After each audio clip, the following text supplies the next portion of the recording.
wherever or whenever. It's Big Victories. You could bet it all on me. Anything that I do it B-I-G. Shot callers, so they call on me. If my dogs don't eat, then they fall on me.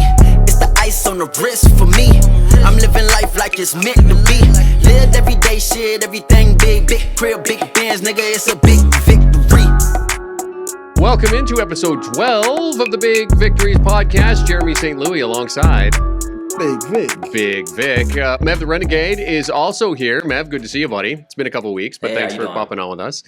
And we have two very special guests today who've taken some time to join us, and we're really looking forward to having conversations with both of these. They're both doctors, by the way. So they're both two doctors. So we're gonna struggle with they're gonna school us on a number of things. Let's start with ladies first. Dr. Naomi Blamier she's an author, she's a coach, she's a businesswoman, and she's also running for public office. So we are very happy to have Dr. Naomi Blamier with us. Doctor, thank you for joining us today. It's good to see you. It's a pleasure to be here. Thank you, guys. Thank you for this awesome invitation, and I look forward to connecting and exchanging with you this afternoon. And alongside her, Dr. Norman White, who is an award winner. He was awarded one of Miami's most powerful and influential Black business leaders of 2022 by Legacy Magazine. He served on the inauguration committee for President Biden and Vice President Kamala Harris as part of Martin Luther King Day of Service. Gave away over 100 essentials to a number of people who displaced homeless people in the Miami-Dade area. And very happy to have Dr. White with us as well. Thank you for joining us, Doctor. It's an honor and a privilege to be here in a great space, great platform. Good to see my buddy and friend Big Vic. Thank you. It's a privilege to be. Got a little bigger. To be here. He got mad at me. He got mad at me earlier because I said he was wider than me. Yeah, he called me wide, I was a truck. But the name he's called Big Vic. I mean, I'm not telling tales on a stool here. It might be a mental thing, man. Okay, go ahead. Start us off. Yeah. Good. I want to definitely get into it, man. And running for politics, from being a businesswoman, what is the difference in your mind? To be honest with you, I'm a public servant. I have been serving since I was 16 years old, and now I am transitioning, in my eyes, from being in the business sector, serving in nonprofit management, into government. I think the only difference is just the entity or the industry in which I'm serving in. Dr. Blamier, what was the catalyst for you that made you decide to go from working in business to running for public office? Well, in the past 2 years, I've had the awesome opportunity of serving on several boards in my city. I currently serve as commissioner on the Planning Commission in the city of North Miami. I am also a board member with the Community Redevelopment Advisory Board. And I was recently elected as vice chair for the Commission for Women. And in the last year and a half, as I've been serving on this board, I've had everyday people just come into our chambers to present their issues, to present their concerns. And I was in a position to actually make a decision that impact their lives immediately. And as I began to go through my monthly meetings on these boards, I realized that our community need an advocate. They need someone who's going to champion their issues and who's going to challenge the process in every shape, form, and, be a voice for them. And I've realized that I do it well. I am definitely a defender of human beings. If I had to think back, I probably should have been a lawyer and not an accountant.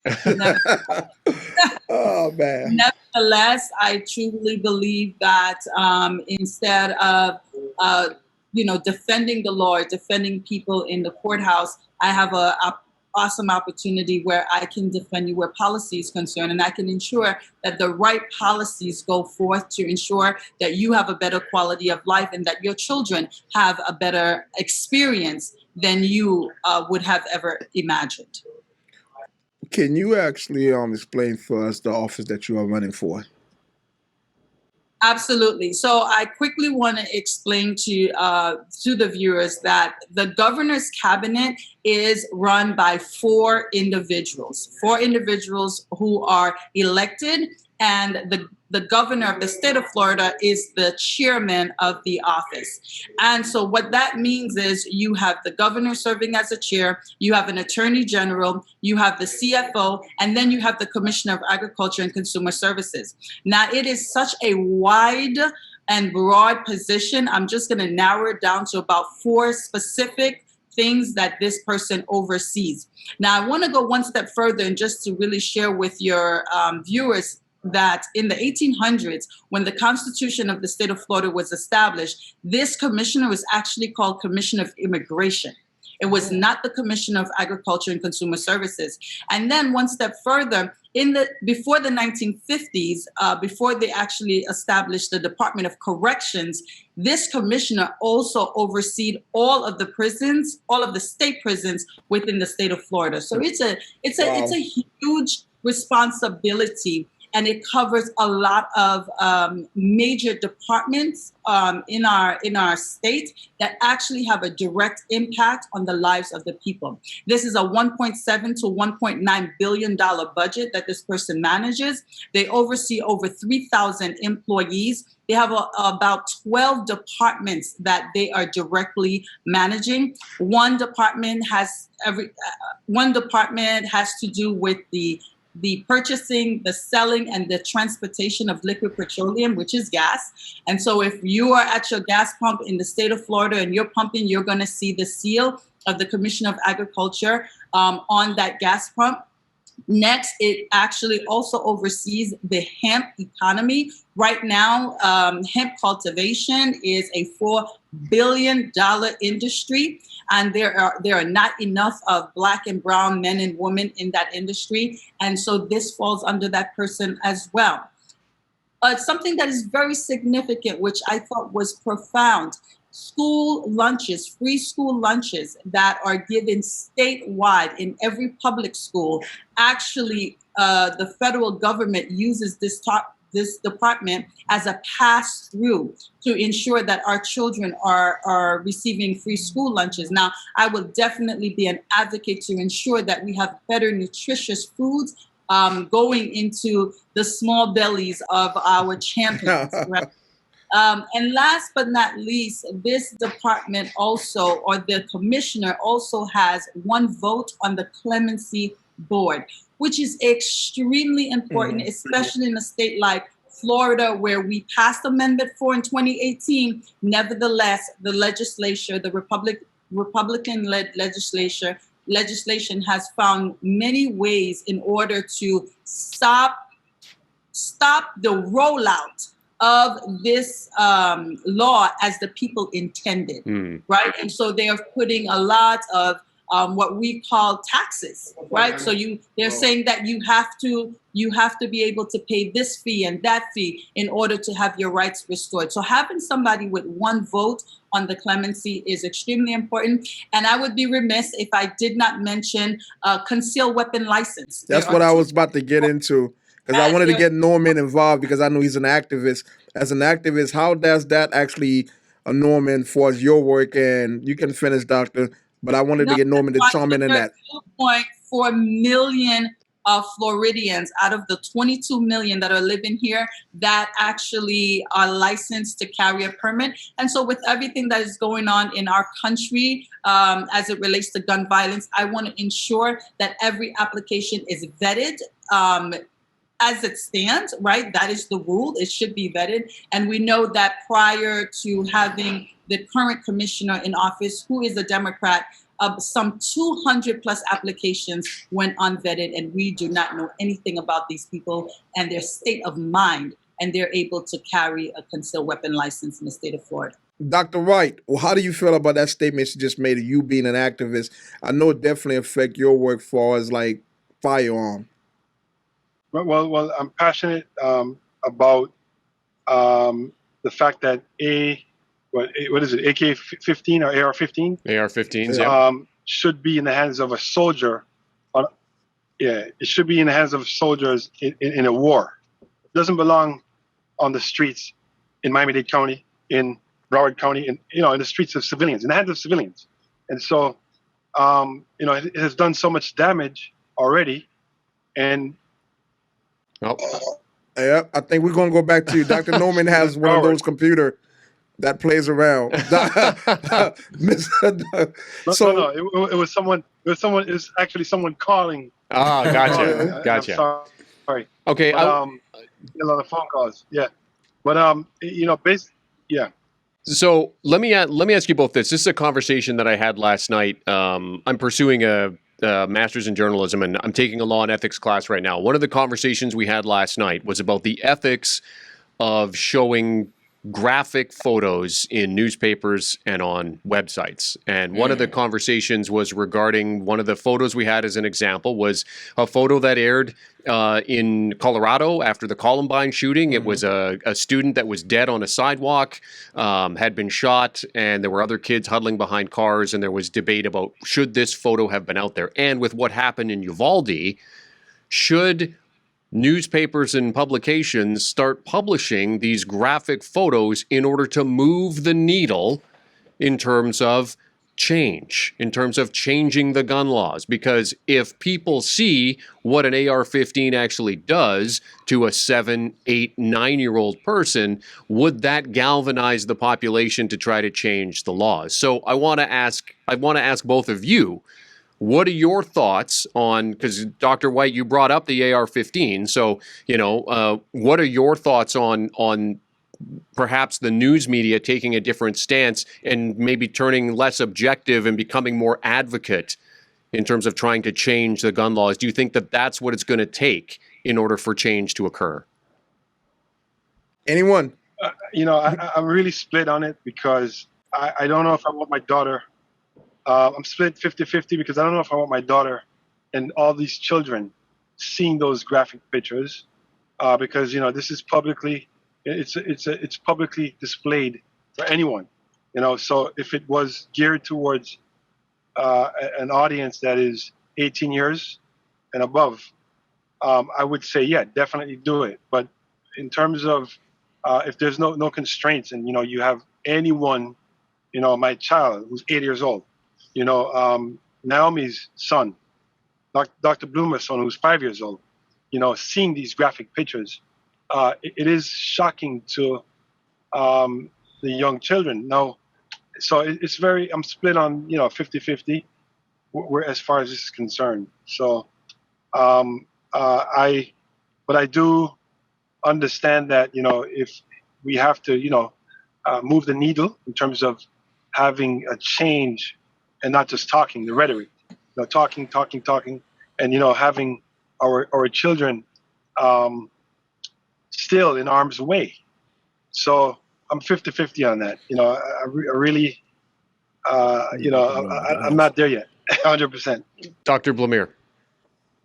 Honestly, I'm against it. I'm against it because I truly believe that shocking images do not necessarily do all of the good that we're looking for, especially when the individuals who are seeing these images their minds are not yet formed, right? Media is one of the 7 major influences that we have in every society, and media has a responsibility on how they influence, on how they communicate information, and the impact on their messaging and the way that they're communicating their messages. And so, yes, even if it's towards older people, right? Even, I'm 40-something plus years old. No, you don't look 40-something plus.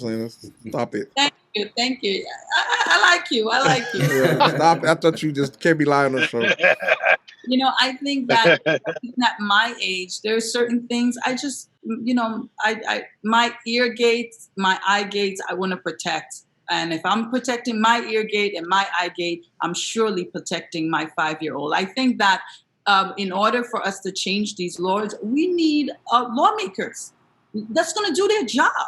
That's going to show up for the people, that are going to speak to who is actually being affected, who's being impacted, and let that be, what let that be what breaks the camel's back for us to unite behind this and say that we cannot continue to allow that to happen. We're bringing shocking images, I would say. Mav, you being a Florida registered voter, right? Mm-hmm. I pretty much know we didn't know so much about Dr. Blamier. What would be something that you would want to know about Dr. Blamier in order to vote for her? One thing I did want to ask Dr. Blamier, but before I get to that, something Dr. Norman said about, AR-15s and weapons, these assault rifles being in the hands of, kids who are essentially killing kids. Just one thing that came to my mind was, being a veteran myself, having shot an AR-15. I've won a medal for shooting the M16. I've shot the M4. And I'll never forget the first time I shot the AR-15, I held it in my hand and I was like, why do we have access to this as civilians? This makes no sense to me.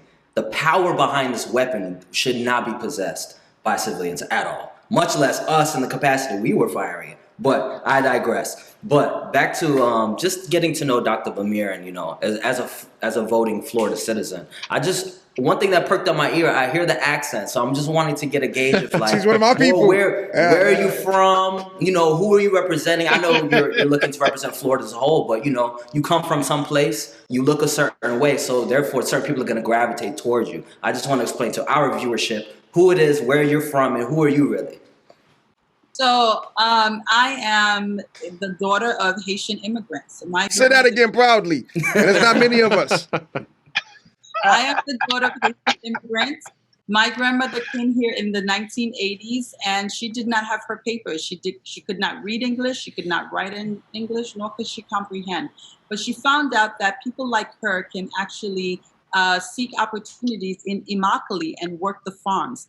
And because she was a farm owner in Haiti as a woman, she was a business owner and she grew beans, coffee, and peanuts. She thought it was just going to be the same thing. Unfortunately, the experience was not the same. Owning your own farm in a Caribbean country versus being a farm laborer in the United States, in the state of Florida, it was night and day. And although my family was extremely vehemently against her working, but she had two sons in Haiti that she had left behind, and they had families and they had wives, and she understood that it was her responsibility as the matriarch of our family to ensure that they were fed and to ensure that they would eventually come here. So for 10 long years, my grandmother worked those farms in Immokalee with no pension, with no basic health care, and with no opportunity of ultimately owning her own farm so that she can produce a granddaughter such as myself.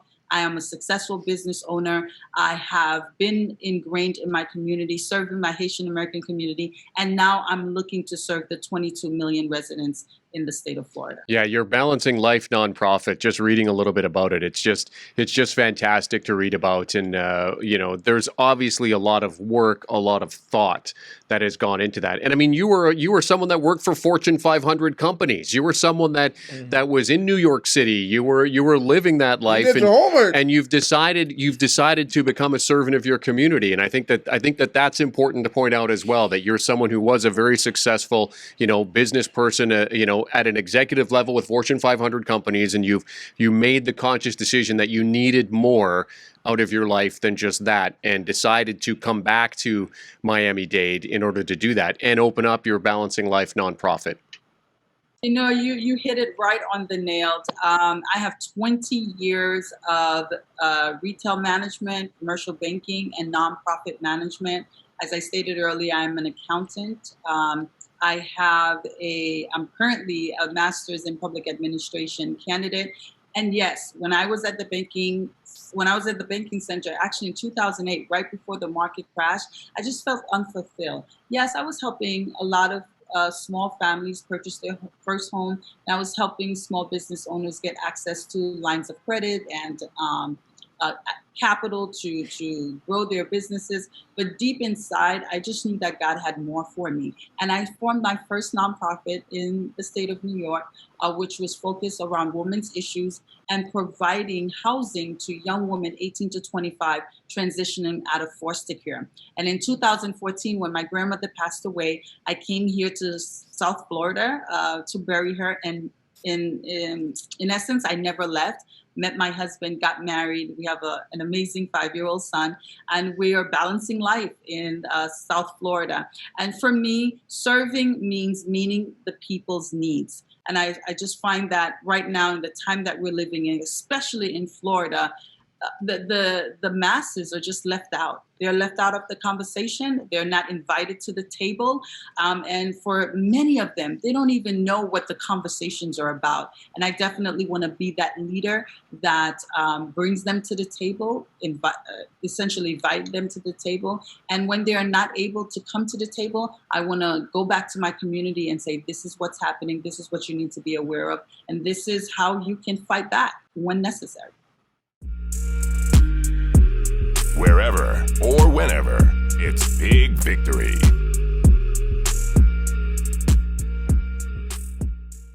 This podcast was recorded in Miami Podcast Studios. Call us now for booking 305-968-5366 for all of your video podcasting needs. 305-968-5366. Welcome back to the Big Victory Podcast. For real. Dr. Norman, what made you get involved with Dr. Blamier campaign? What did you see in her to actually give her your support? I'm going to tell you a funny story. It's not a funny story. It better be funny. Well, it's not a funny story, but it's a true story, right? A true story. When I hosted, my family and I hosted Grace Nelson, the long-standing, highly honorable Senator Nelson, who's been a senator for many, many years, many terms, served many terms as a U.S. senator in Florida. So I had the privilege of hosting his wife, Grace Nelson, Woman with Grace. And so here comes Naomi, Dr. Bloomer, with all the other esteemed women in the community. From Miami, South Beach, Hialeah, from various municipalities around Dade County. So, my wife and I, we first saw Naomi, and when you say your wife and I, you talking about Judge who? Well, I can't really get into that because of being who she is. You're walking a very with a lot of constraints. Mm-hmm. So I'd say, so my wife and I looked at, we discussed amongst ourselves, who's that woman? And so we both approached her, and we introduced ourselves, and I think my wife asked her, are you an elected official? Because you had some elected officials there also, and she said, no, I'm just right now I'm just raising my son, and that's what I'm doing. And so so I said to Naomi, I said, you look like someone important. Who do you smell like somebody important? He did, and he said it just like that. He said just like that. Just like that. And so that's where, just like that. I said, my wife and I are like, you look like someone important. Like, you sure you're not an elected official? Or, and I did tell her, you look like the Prime Minister's wife, First Lady. Oh, wow. And she started laughing. And so, Naomi, at the time, Dr. Bloomer wasn't even thinking about, she goes, me? In politics, running for, office? No way. And so, so here it comes years later. I saw something in her that God only knew. She didn't see in herself. So at the time, so I let Dr. Bloomer elaborate more on what happened with that conversation. But that's how it all started. So Dr. White. That's how it all started. So Dr. White and his wife, as he stated, was hosting this event, and I was just going as a community leader, again, as I stated, to Mev the Renegade, that I've just always been connected with my community and just looking to serve and just being of use. And I walked in there, and they were having this great event with Grace Nelson, and I was a part of it. And once he and his wife connected with me, obviously it's been, at the time my son was about only 1 year old, so that's why when he asked, what do you do, I'm like, I'm a mom. I'm trying to figure out how to raise and take care of this 1 year old little boy, and it's taking everything in me to do it. And when they said to me politics, oh no, me never. You know, I'm a minister. I'm a preacher. So, you know, You're a minister? Yes, I am. So I gotta be on my best behavior then. You're beyond help. Let me be.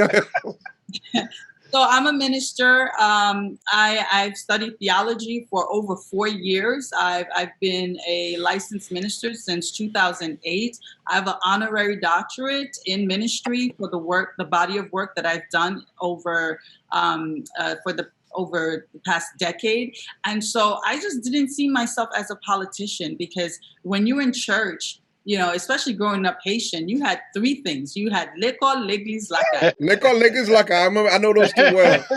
I know those too well. It's home and it's school. And, you know, just even going into finance, being a banker. My parents wanted me to be a nurse. You know, that's what you either become a nurse or become a doctor or become a lawyer. Avocat, doctor, or you nothing.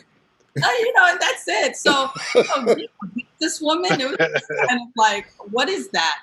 So for me, you know, it's like literally going from being a nurse or being in the health profession to going into finance, which we don't talk about and we don't see that as a viable industry. Mm-hmm. And then now I want to go into politics. So I would be the first elected official in my entire family, in our entire history. And when I met Dr. White, it's just so funny that I met them at the time when I had no dreams of ever running for office. And then I was able to come to him some 6 years later and say, please, can I have your support? I'm running for Commissioner of Agriculture and Consumer Service. And I'm just so proud to have him as a co-chair for my Miami-Dade team. And he is doing an awesome work, just rallying people, getting endorsement, getting those checks, because you know we need those checks. Yeah, publicly want to thank him. We've launched a campaign only 1 week. It was launched last week, Wednesday, on the 22nd, and already we're at close to going to reach $30,000 just by having the support. What is your website? Can you name your website and phone if they want to reach out to you? I really love you. I really love you. So, we Haitian, so we got to help each other. So everybody who's connected right now, who's watching, please go to NaomiBlamier.com and you can donate. If you Haitian, 1804, we got that 1804 button, bum $18.04. Bum guys, voyem talasi. You know he's Canadian, so say something in French. You guys. French. No, it's so funny. I studied business in the European Union. I spent 6 months in France, and still my French. Comme t'as dit bonjour, bonsoir. Je m'appelle Naomi Blamier, but you know it doesn't get any further than that. So please go to NaomiBlamier.com and just donate. Every dollar counts.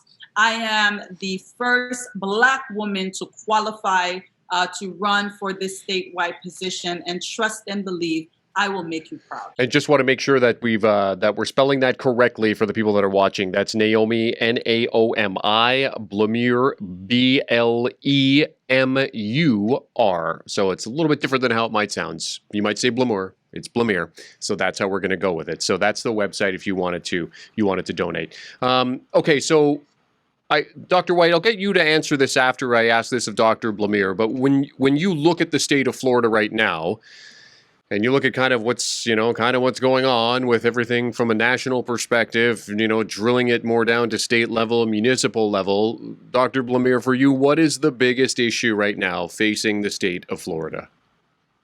So the biggest issue facing the state of Florida right now is housing. There's a housing crisis. People cannot find affordable apartments, affordable homes to purchase. And as it relates to being the Commissioner of Agriculture, the Consumer Services Department also oversees landlord and tenant. And in the county that I currently reside, there was our mayor, phenomenal woman, actually brought forth a tenant's bill of rights where you cannot raise the rent without giving the person 60-day notice. Oh, So, I wish that would go on. and so coming from New York, we, things are controlled. You just can't just show up and just tell somebody it's next month is $300, next month is $400. And I wish was those numbers, because right now we talking about thousands. There was rent. Mine went over $1,500. Wow. So This year? This year? They get you in a renewal, yes. Okay. So you got no choice. Either you renew it or get the heck out. Okay, so now now we're talking about double. So you were hearing more so from people saying 400, 500, 600, but as his personal experience is double. So I think that is the most pressing issue right now, because it's just basic. I need to know where I'm gonna sleep. I need to know what I'm eating, and I need to have clothes on my back. And so if people do not have their basic needs met, we are going to find ourselves in one crisis after another. Okay, so Dr. White, just 1 second. Let me just follow up with Dr. Blamier on this. So how do you fix that? Because based on what you're hearing from industry people is that you're looking at years before that housing crisis is fixed. So in the meantime and in between time, rents are going up, mortgages are going up, interest rates are already high. So if I'm someone, and I am someone, who's looking for a house, who's looking to buy a place, it's virtually impossible to stay in the state of Florida and be able to do that. Miami-Dade was just declared the most expensive city in all of America. So, Dr. Blamier, how do you fix things in the short term and get people to stay versus what we have now, which is an exodus of people going to other states where they can actually afford to live and eat? Well, the reality of it is there's some people who are not going to be able to stay. And we just have to accept that is going to be our reality. For those that are willing and able to weather the storm, as I stated earlier, we have to get a tenant's bill of rights statewide, where landlords, we understand you're running a business. However, you need to give that person 60 days. You need to give them 190 days before you can raise those rents.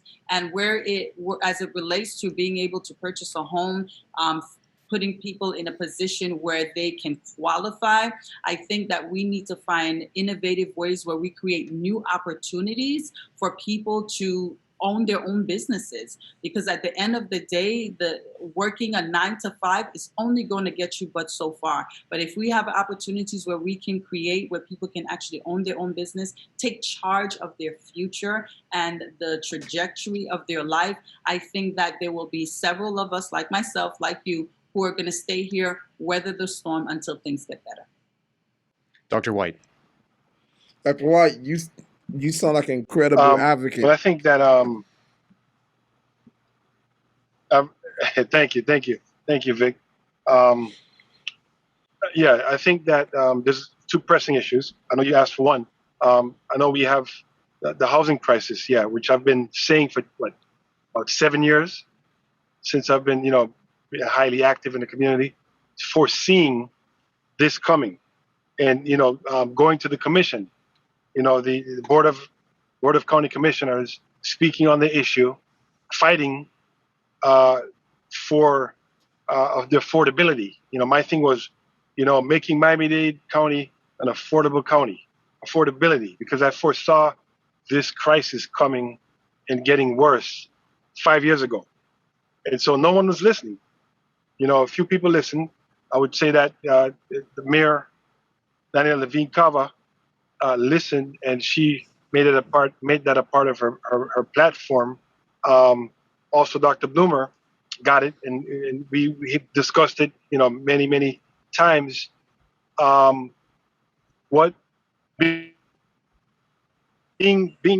Dr. Bloomer is elected, one of the things I'm going to press her is on I'm not going to give away the idea, but I have some really You being innovative stingy? ideas. Well, okay. Well, I don't want to give people out there this idea so that they could You use should it. have said it. Now you had to give Okay, it. okay. So let me just follow up with this. Mhm. So there was recently a story about that there was developers that were given land to build affordable housing in Miami. They ignored the provisions of the agreement and decided to build on that land and charge people whatever they felt they could. They made a massive profit off of the fact that they were supposed to be building affordable housing, which obviously contributes to the problem. So the question I have is, what kind of oversight is there so that we don't see that continuing to happen? Because essentially, I mean, we're out of land at this point. So, I mean, what kind of oversight is there to prevent developers from taking advantage and not being held to account? Great question. And so, if I may, Dr. Bloomer, so we have an attorney general that's there. Now, the attorney general has the power to stop that. And so, is the attorney general doing what she's supposed to be doing? Is the question. To answer your question, Dr. Bloomer, go ahead.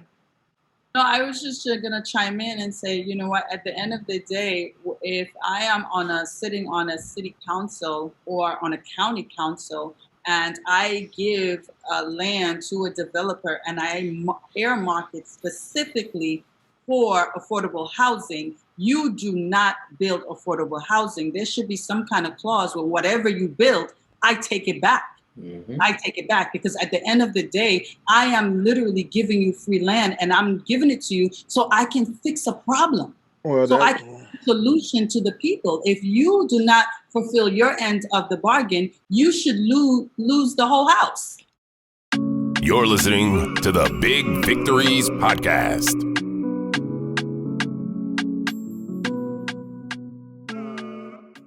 This podcast was recorded in Miami Podcast Studios. Call us now for booking 305-968-5366 for all of your video podcasting needs. 305-968-5366. The Big Victories podcast, hosted by Big Vic, with co-hosts Mev the Renegade and Jeremy St. Louis. Well, that hasn't worked well, because look at the Miami Marlins Stadium.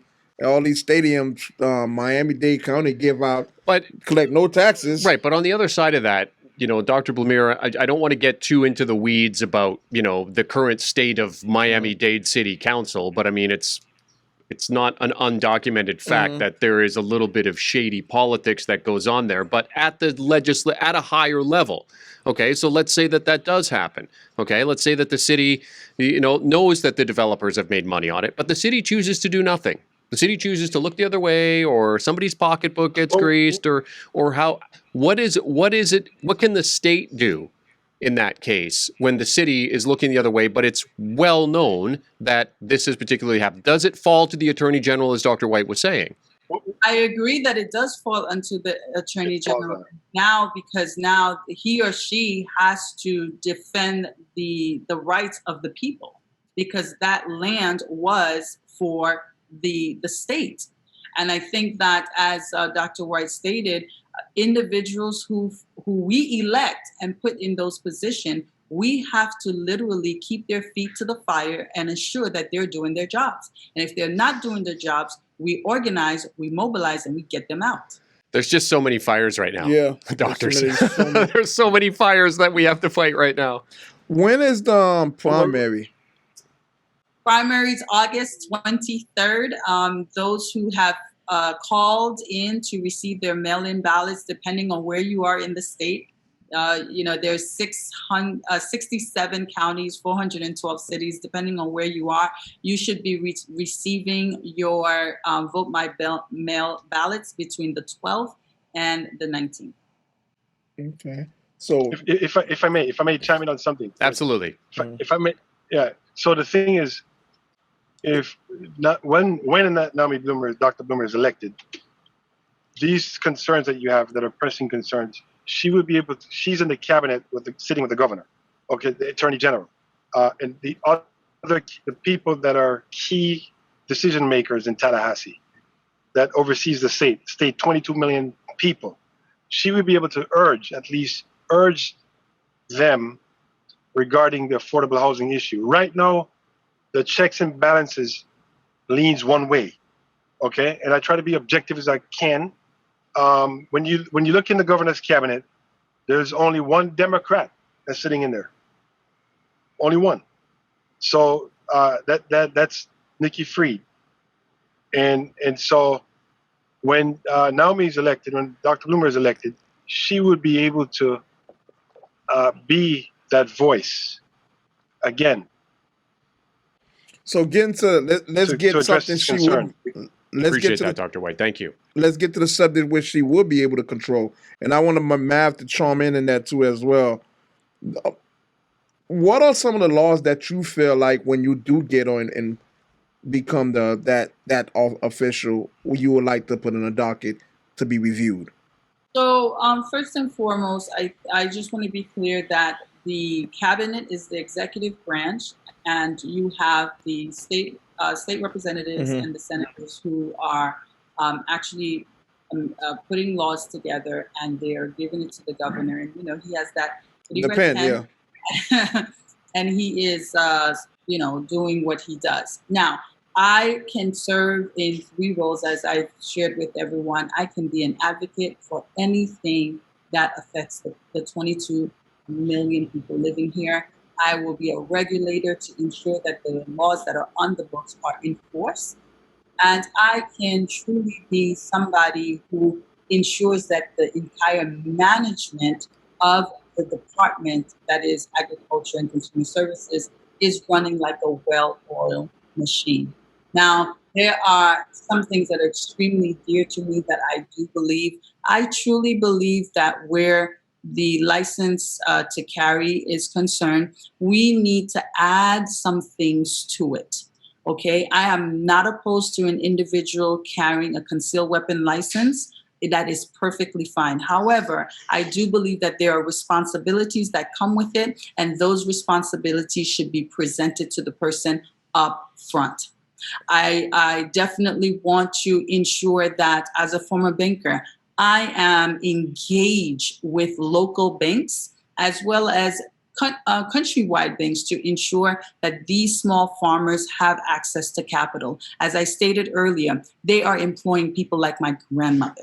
And my grandmother ultimately has sown the seed for me to be the woman that I am today. If they do not have access to capital to grow their farm, to expand their business, and to pay their employees and make sure that those laborers have the right tools, right? The right armor in order for them to do that work, we are doing ourselves a disservice.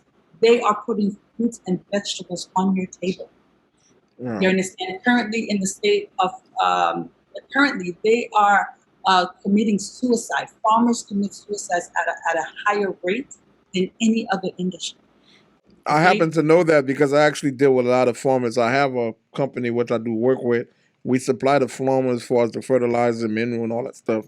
And what you're saying is actually correct. A lot of farmers during COVID transitional years actually committed suicide. But I want to bring Mav into this conversation. You being a Florida resident, Mav, what would you ask Dr. Blamier, when she get elected, that you would like to see from that Department of Agriculture? Really, I'm a big advocate when it comes to education. So I would just love to see Florida put forth more efforts to give scholarship and grant opportunities to students, to promote farmers and the education and the maturation and the development of young farmers. I was reading an article this morning talking about how Bill Gates is buying up farmland all across the United States. So it's like, if he sees that, why are we not seeing that as a whole, as a community, and implementing that and starting it with our youth who matter most? It could be something, to where we're integrating maybe the Bright Futures. It could be an arm of the Bright Futures. And I'm a Bright Futures kid. I was able to go to college and have part of my tuition paid because of the Bright Futures and the policies that were in place in Florida. So I would love to see something like that, especially because, just how important farming is And I think that also the education and putting that more into the early educational system and the curriculum, so we can allow the children to understand how important farming really is, how integral that is to not only our economy, but life as a whole, really. I think that's excellent. Currently, there is a program that the current commissioner supports, School for Farming, where basically certain schools actually have in their parking lot spaces, they've actually created a space where the kids are farming. So I think taking it one step further and finding youths that want to go into that, I think that's phenomenal, and I'm going to walk away with that. Thank you so much. Dr. Blamier, what about we talked about the housing crisis. There's also a homeowners insurance crisis that is going on in the state of Florida right now. So when you look at that particular situation, obviously that affects a significant portion of Floridians. Even the governor has said it's a crisis situation, that we need to find a way to come up with solutions for it. What are your thoughts on that particular crisis as you potentially get set to take office? You are absolutely right. That is another major crisis, and that actually falls under the CFO. So that is something that I will actually, from on day one, find the opportunity to meet with him and to come up with a collective process, procedures, and options on how we can actually deal with this situation head on. I think these new elections put us in an opportunity to kind of just press the restart button. And from day one, we come in and we say, listen, these are the major issues. This is, they fall under these particular departments. Let's put our heads together. What can we do immediately? Put something immediately and then work towards a long-term goal. Dr. White, I wanted to ask you, I forgot to mention this off the top, but you're also a licensed therapist. I mean, you do cognitive therapy, addiction therapy, depression and anxiety, couples counseling. So, let's kind of go off the grid a bit here. And America is very divided right now. Democrats and Republicans are very divided. So, I mean, you're into couples therapy. The Democrats and the Republicans are a couple. How would you go about trying to bring those together? I don't think you can fix that. The thing is, I watched a speech by McConaughey. The actor? Matthew McConaughey. What's his name? Who just told you his name? McConaughey. Matthew. I said Matthew. Matthew said it best. Matthew McConaughey. He says, we have to take away the party and look at the issue. So as a therapist, what I would do, and as a Democrat, I'm a Democrat. I'm smart enough to look at things objectively. Okay, the issue: kids are dying. The issue: we have inflation. We have a lot of things that's happening right now in this country, and so there is a way we can agree to disagree. And put the party politics aside. You have human lives, babies been taken. And so how do we stop that? So those people in power, right, in the Senate, if unfortunately, if this touches one of their children, their loved ones, is it going to take that? Is it going to take that extreme, horrible situation happening to their loved one? For them to put the politics aside? I don't think they will, because look what one of their children died. Not to cut you off, to be honest with you, I don't think they will, because look what happened January the 6th. These people was being hunted down. They went right back to a couple of days later to actually endorsing the person. You had one guy said, "I think this guy's a traitor. He did this." They asked him, "Will you vote for him again?" "Yes, I will support him." So what's going to change? When you say one thing behind closed doors and you say another thing publicly, that is the issue. People don't stand on their word. This is what it's not about Democrat, Republican, or ideas. We never do the things that we say we're going to do. You say behind a hot mic, we can hear you saying, "Oh man, this guy." But soon they cut them. You go back in front of television. You're talking about, "Yeah, I will vote for him." It don't matter what psyche you have. You just mentally screwed and you're a liar. What you think about that, Dr. Blamier? I agree with you 150%. I think it's time out for people just giving us lip service and then for them to sing behind the scenes, I get you, yeah, I totally agree with you. And then when they go in, when the lights and cameras are on, they're singing a different tune. We need to ensure that we vote those people out. And I know your partner said, there's so many fires, but you know what? At the end of the day, we need to choose one, okay, and we need to get that bad boy out, period. And then we move on to the next. But the idea that it's just too much going on that we don't actually address one and make an example of it is just going to keep us doing the same things over and over. And we know what that is, right? Yeah. Insanity. Yeah. Well, you do have conflict in this country. You do have what's called a conflict resolution specialist, mediations, which I'm a qualified to mediate. You do have a mediation segment in this country. Let's put the mediators between the Democrats and Republicans.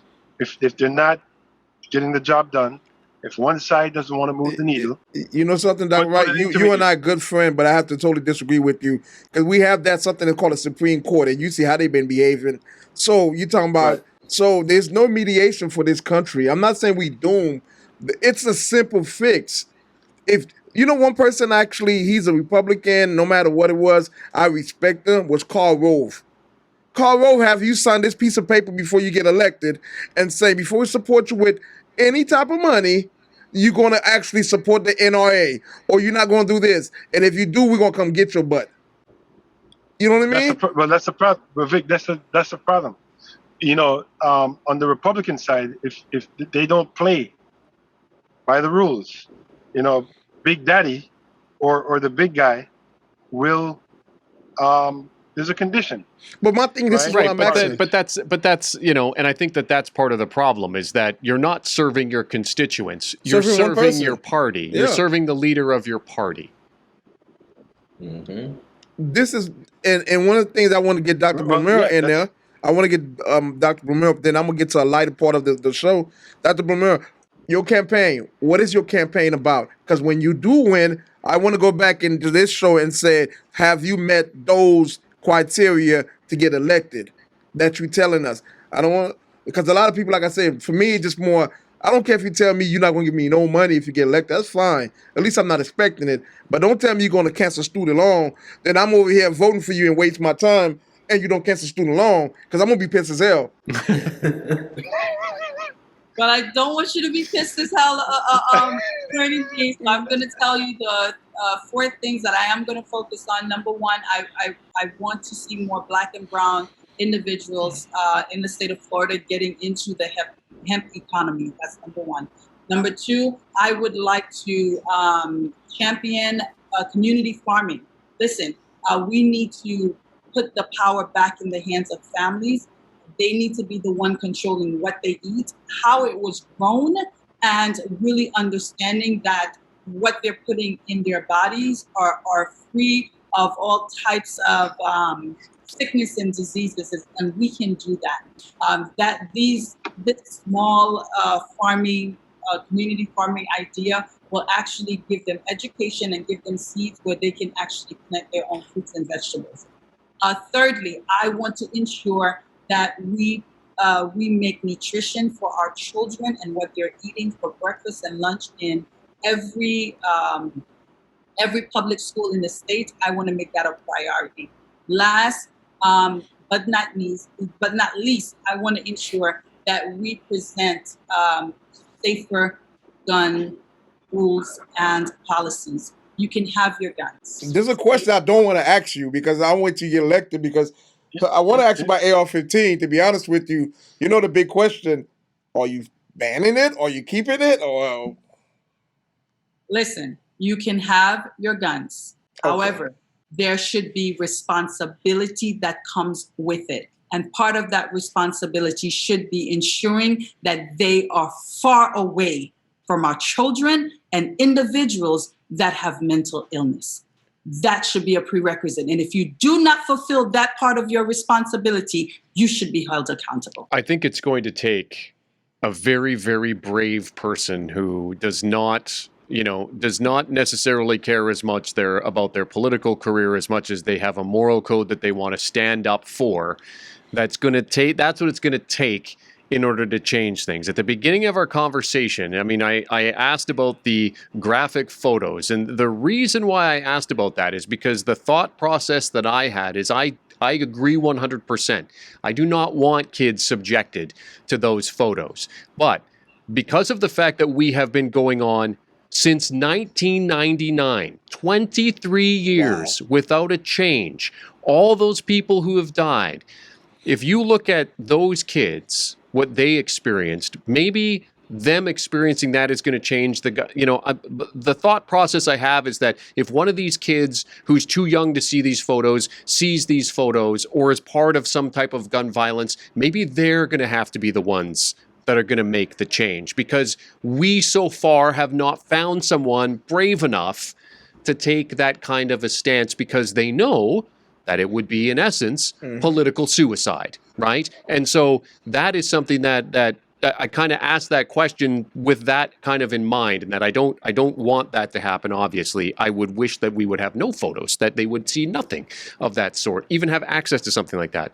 But that is kind of why I kind of asked that question. Dr. Blamier, I know you have to jump off, so at your earliest, whenever you have to jump off, please feel free to do so. I want to thank you again for coming on to the Big Victories podcast and sharing your platform with us, having a conversation with us, and being open and honest with us. We really appreciate you. And I mean, I wish you all the best. And when you get elected, Vic is always like this. If you get elected, he's gonna make you come back on. Yeah, definitely. And absolutely, and it will be an honor and a privilege for me to come back on and just share with the people, where we at and what I'm actually surmounting. Because obviously, running for office and being in office is two different things. And I look for the support of the people, and I look forward to feedback like Mr. Rev, the Renegade.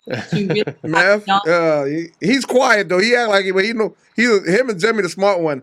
I'm just here supporting. I definitely want to have young thought leaders like Mr. Renegade, because at the end of the day, you know what? They have a lot to say, and a lot of the things that they bring to the table will ensure that they have the best solutions for their generation. And that's what I'm all about. Thank you so very much, guys. Dr. Blamier, before we go, just please give us your website one more time.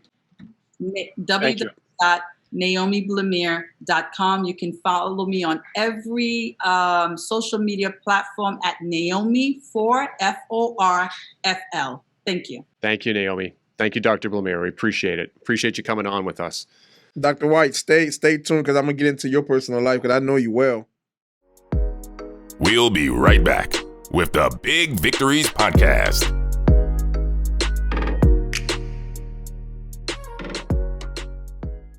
This podcast was recorded in Miami Podcast Studios. Call us now for booking 305-968-5366 for all of your video podcasting needs. 305-968-5366.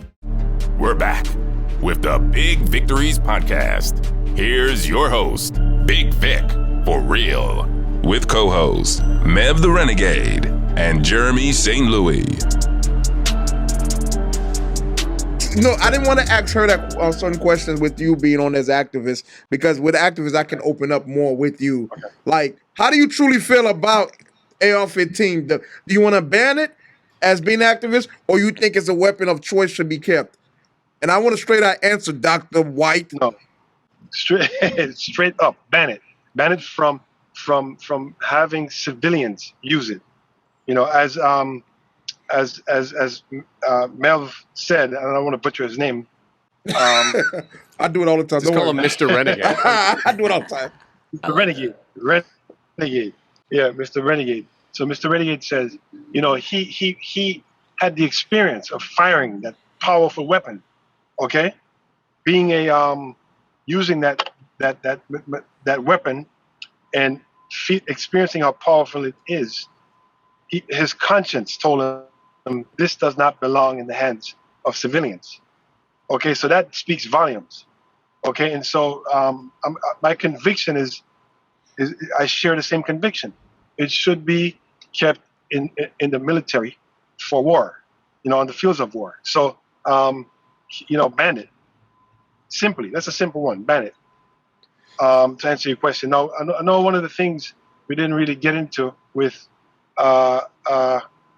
the housing crisis is protecting the locals across the state of Florida.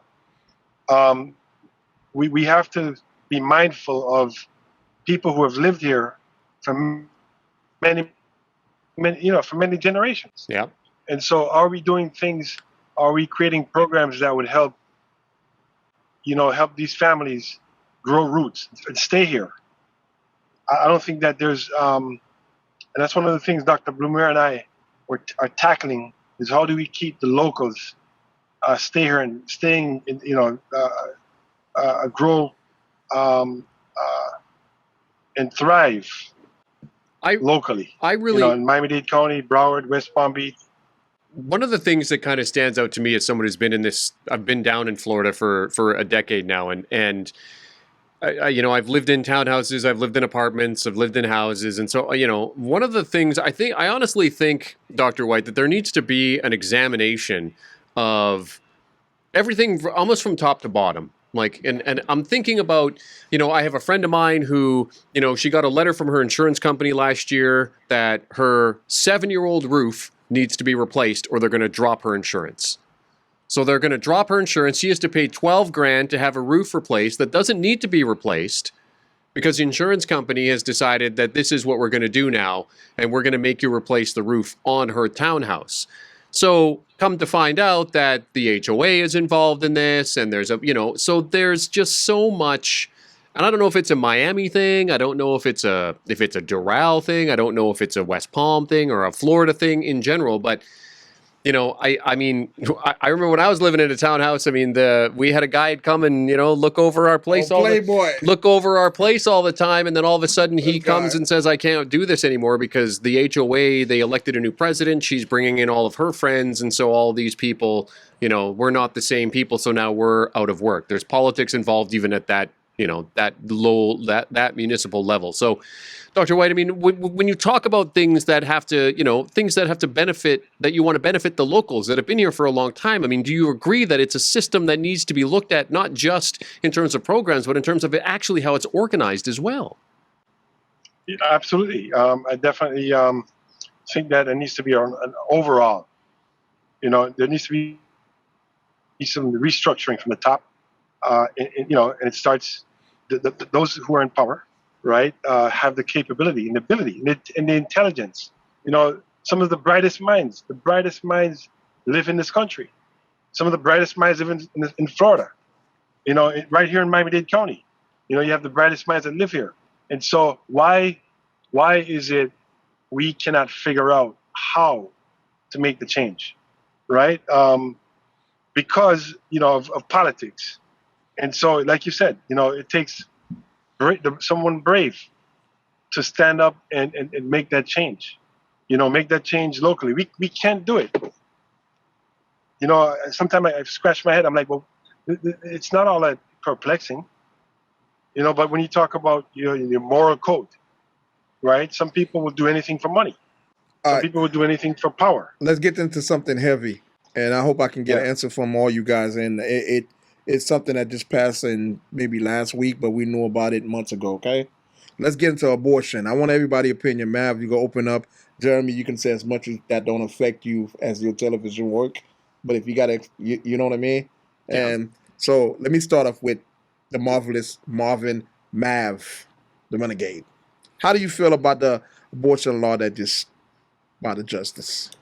I had a conversation with some musical artists about this shortly after it happened, and my stance on it was this: very simple, right? I personally am against abortion.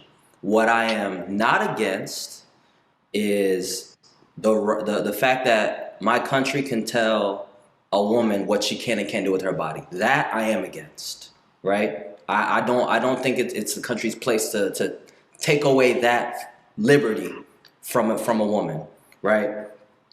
But at the same time, I also said that I believe that it's a slippery slope, because if you overturn this, what else now can possibly be overturned, right? I think there has to be, when we think about the structure of our government, the different branches and the checks and balances, it just seems like that there's I don't want there to be a power vacuum up to, okay, the Supreme Court can do this, Supreme Court can do that. Hey, Supreme Court wakes up this morning, they're going to overturn this. It's just like, okay, where are we going to stop? Where are we going to draw the line in the sand? I just feel like it can become a very slippery slope, and it can become very divisive for the country as a whole to have our justices overturning laws in the country. Jeremy? No, Dr. White. Go ahead, Dr. White. Go ahead, Dr. White. Get it in. I know you got to leave in a second, but go ahead. Well, I think that every woman should have a choice, right? I don't think that any man has the right to tell a woman what to do with her body. Now, what we have to understand is that the law talks about not aborting the baby at 15 weeks. Okay, 15 weeks. And so if at 15 weeks, you're talking about a fully developed human. How many months for that people who can't count? Like people like me who can't count? It's almost 4 months. Okay. Just shy of 4 months. Just into the second trimester. Just into the second trimester. I want to be plain and simple for people, So so a woman who's in a violent relationship, it's not just black and white.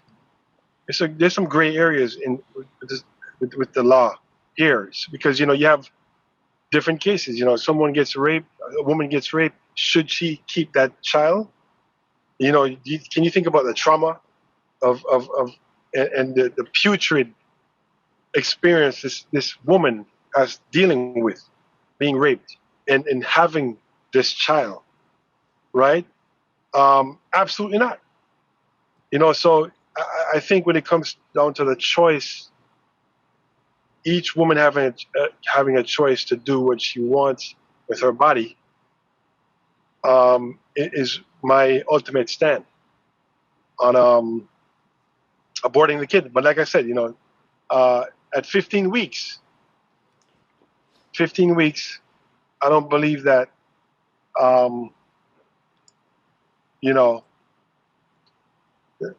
this human body should be aborted.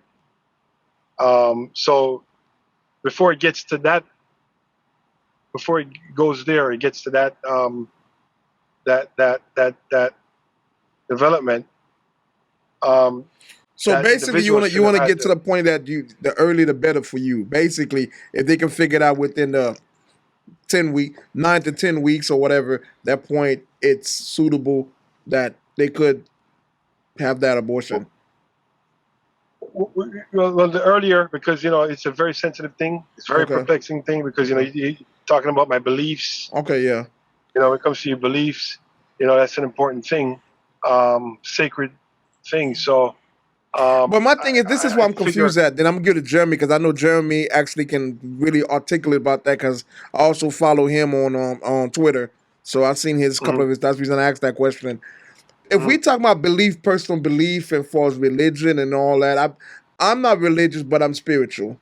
Which I think it seems like everybody seems to be serving a God.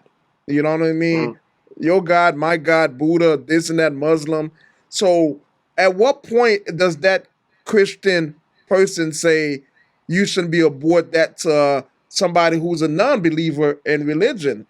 So this is why, to me, it's so confusing, where we have laws that was created so long ago. You know what I mean? Who's actually in the book over 50 years. And you got people who you got 3 people who just really just got to became justices to go there and change our law. So, I mean, how long have you been thinking about it before you became justices? Well, that's a good point. And so, these justices are thoroughly vetted. They're liars, because that's my thing. That's my whole point of these things. They don't like, I hate to name her, but Miss Susan Collins. They tell her everything. She believes it. She's a natural good person. So she believes everything people tell her. He's going to do right by them. He's going to do this. And they get in these seats and they just They just really changed everything that actually suited for their life. I'm not Caucasian. I don't eat potatoes and steak. There's nothing wrong with potatoes and steak every night. I like a little bit seasoned. Not to be, you understand? We all have differences where I just think the country needs to actually let people live, control what you need to be controlled. And I will definitely pass this to Jeremy because he's more intelligent than me on that subject. Go ahead. No, I mean I'm with the panel. I come from a country where it's pro-choice. You know, Canada has laws that are designed so that it's pro-choice, and that's what I grew up with. I mean, that's what I grew up in. I grew up in that, and that is not changing. Canada has already come out and said, "Look, that's the U.S. We're not changing. We're staying the same as we are, which is it is a woman's choice." I think that you could ask anybody on the street, and they're going to tell you, "No, I don't want babies killed." Obviously, no, but I do believe that it is a woman's choice. It's her body. It's her choice. And I agree with what you're saying, Dr. White, absolutely. But at the end of the day, if it's the past 15 weeks or there's an ectopic pregnancy or there's some kind of a problem, then it happens the way that it happens, and it's a choice that woman has to make. Because remember, it's the choice that she makes. It's the choice that she has to live with. You don't have to live with her choice. She has to live with that, with her God, with her moral code, everything. She's the one that has to live with that decision, not you or anybody else or, the Supreme Court justices or anything like that. The issue that I have... sorry, go ahead, Dr. White. Well, as you talk about that, Jeremy, that she has to live with that, I have had the experience of speaking to women who did abort the child, right? And let me tell you something, guys. The guilt and the depression, the ill feeling that woman has to deal with, right? And sometimes the men. Sometimes I've seen the men, the way they feel, the guilt, like I said, the bad feelings. It does affect, especially the woman. It does affect her when she aborts a child. So let me take the other side of the sword. Let me take the other side of the sword then. Mind you, I'm not one way for other. I'm just for what people, allowing people for what they want to do with their body. You know what I mean? Mm-hmm. So this that I have known people who had 3, 4, 5 kids. Or I went to a place in school where I hope Alabama don't hate me. The uncles used to, the uncles and daddy used to touch you know what I mean? The daughters and the cousin and nieces, right? Okay. They have these kids. Now and the kid being lied to said, "This is not your father. This is your grandfather." But really, this is the child father. You know what I mean? They tell this. I had one situation when the young lady used to tell me, "Hey, my daddy is my baby father," and I was like, I thought I was like a freshman in college. I thought I was funny. I'm like, man, this is a joke. I'm gonna keep that joke in my pocket and tell it to everybody. Then reality, I saw the kid, and one time I was like, "You're not freaking kidding." No, and here's the thing. So we talk about abortion being this thing that we've been against all along, or that people have been, a certain side of the population has been against all along because they're Christian, whatever. But if you go back in time, if you go back and check newspapers and society pages and do any kind of research into it, you'll find that abortion is actually something that was commonplace in society 150 years ago. It was something that happened. Nobody blinked an eye about it. Nobody made a big deal about it. That was just how it was. So it's only in modern times that we've changed and made this distinction. And I'll give it to the anti-abortion lobby. I mean, they're the ones that have done this. They've been working this for years. Mm-hmm. They got it done. You have to applaud them. They got it done. They got done what they wanted to do. Yeah. They've taken away a woman's right to choose. At the same time, though, I also think that it's not just based on taking away a woman's right to choose. It's based on a religious principle. And in the Constitution, it's enshrined that there is no national religion in the United States of America. But in actuality, what we are finding out through the Supreme Court, and we're going to continue to find this out, gentlemen, we are going to continue to find this out because there are more things on the book that they're going to take care of, that we do have a national religion. We had that coach this week who was sued. The Supreme Court said, you can pray with your kids after the game. If that coach was Muslim, do you think that the Supreme Court would have gone that way? Man, they would have. Never. right? If he was a Buddhist, right? If he was, that's the thing. And so we do have a national religion in this country, and I think it's something that that's also something we need to examine. But taking away a woman's right to choose, to me, is wrong. I am like Vic. I'm not religious. I'm spiritual. I believe that the greatest thing that we were given is choice. So I actually think that it goes against universal law to take away somebody's right to choose, because that's a right that I think we all are given and had. And I mean, I'm not Republican. I do lean Democrat. I'm kind of in the middle. I have some conservative tendencies and some liberal tendencies, but I will say this. Joe Biden campaigned on codifying Roe, and he didn't. In 2020, he ran on codifying Roe. He said he would do it, and he didn't do it, and here we are. And here we are. And I'm still waiting for that damn student loan. I gotta write this mother. Excuse my language, guys, but yeah. Yeah, but I do have a question, guys. Though, with the advent of these two decisions by the Supreme Court, do you think that the Supreme Court is trying to send the country a message? They already have sent the message to me. When you notice when Clarence Thomason said there's more to come. Mm-hmm. Yeah. Well, the thing is, what you have to be aware of is that there's an agenda. Obviously, there's an agenda, and so the agenda is extreme right. Okay. Yeah. We have to really take a close look at the agenda, and so these people are dedicated 100% on accomplishing the agenda. And so when you look at the rights, okay, voting rights for people enshrined in this country, or can it be taken away? This is a question I'm asking you. It's slowly going to be. It's slowly being taken away. It is slowly being taken away. It is the little steps. What people don't realize, the little steps that are happening that they don't hear about, that they don't know about, that they're not paying attention to. Then all of a sudden, one day you wake up and you realize, holy crap. When did this happen? You know something that happened in 2016 election. I think Norman was probably aware of it. They changed District 24. Certain people was actually in certain district. Now District 24 in 2016 end up going to some part of Hollywood. Some people within the city used to go back or trying to go in and vote. They tell me they're no longer in that district. Yep. So guess what happened to all these voters? They get disenfranchised because it's not them. It's not most people worrying about one election, presidential election. You know what I mean? We talking about these local races and they don't know what district they're in. Yeah. Man, we could talk all day about this.